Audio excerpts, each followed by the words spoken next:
Aptarsim klausimus apie posūkius. Posūkio atlikimo pozicijos gali būti skirtingos. Yra smėlėti posūkiai, yra kieti posūkiai su kietesniais paviršiais. Iš principo yra dviejų rūšių posūkiai. Yra kietas posūkis ir posūkis su smėliu. Kietame posūkyje susidaro ratų antspaudai, kurie yra vadinami mažieji ratų atspaudai, kuriuose motociklui reikėtų atsimušti su abiem ratais, kur yra pylimas. Taigi privažiavome.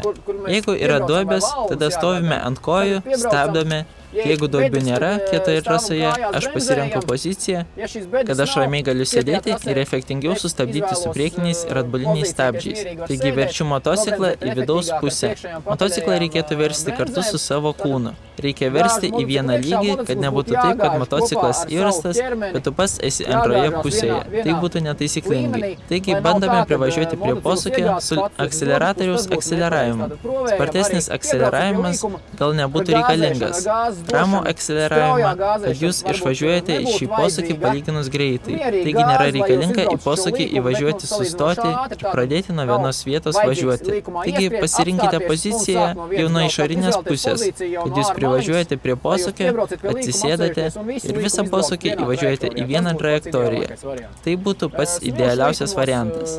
Smėlėtose posūkiuose ši pozicija gal bus kitokesnė. Nereikės sėdėti tiek daug prie bako. Aš pasirinku sėdėti per vidurį. Taigi sėdam per vidurį, smiltyse koja nereikalinga tiek iškelti, todėl kad koja yra kliūtis, kuri gana dažnai trukdo. Koja, aišku, reikėtų bandyti išlaikyti šitokioje tiesioje pozicijoje. Ji negali būti šitaip arba užkliūti kažkur, bet tai visai būna. Tai yra normalu. Taigi kojelė būtų dėdama šitaip, rankelės viršuje. Mes esame truputį susilenkę ir važiuojant į posūkį, motociklas yra susiveržtas kartu su kūnu. Kojelė tiesiai, akceleratorius tolygus. Sankaba yra paleista prieš posūkį ir mes išvažiuojame posūkį. Posūkiai būna įvairūs. Vienas yra ilgas posūkis, kitas yra vadinamas smarkus posūkis. Nepradėsime įsigilinti įvairių rūšių posūkiuose. Vienas trumpesnis, kitas ilgesnis, bet maždaug papasakosiu apie ilgus posūkius. Ilgus posūkius aš patarčiau, kaip aš jau daugiau kartų esu sakęs, yra mano asmeninis požiūris, tai nėra vienintelis ir tiek teisingas. Būna skirtingi požiūriai, bet aš esu pabandęs ir išbandęs. Taigi ilgą posūkį bandome važiuoti. Nereikėtų jį važiuoti sėdint ir iškelti koją. Koja yra kliūtis ir tuo pačiu momentu, kam jums ją tampyti.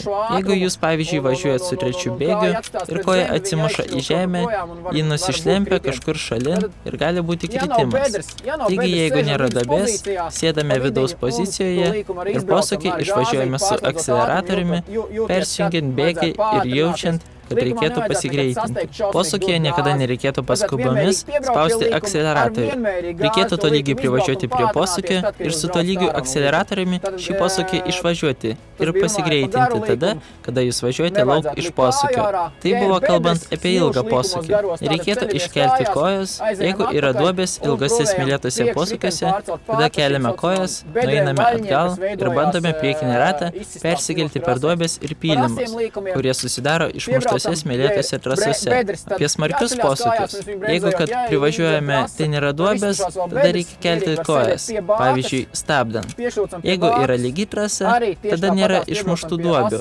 Galima ramiai sėdėti prie bako. Prasislenkame prie bako, irgi būtent taip pat privažiuojame prie smarkaus posūkio, įverčiame motociklą ir duodame akceleraciją. Tolygią akceleraciją. Išvažiuojant iš posūkio, paeiname atgal pozicijoje. Po motociklo nušliaužiame, kad važiuojant iš posūkio jūs apkrautumėte galinį ratą, kad nebūtų tokių stebuklų, kad priekinis ratas mušasi per duobės ir jūs pradedate švaistytis nuo vienos pusės į kitą pusę.